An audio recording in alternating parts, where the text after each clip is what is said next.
olhos do Pai.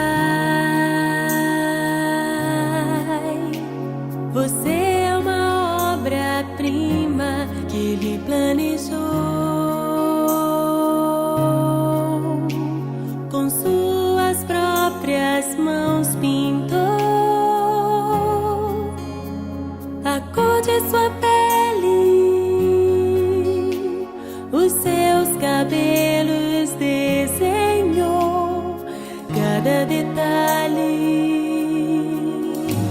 num toque de amor aos olhos do Pai.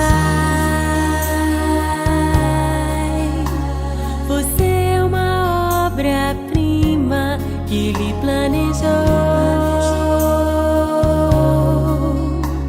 Com suas próprias mãos pintou a cor de sua pele,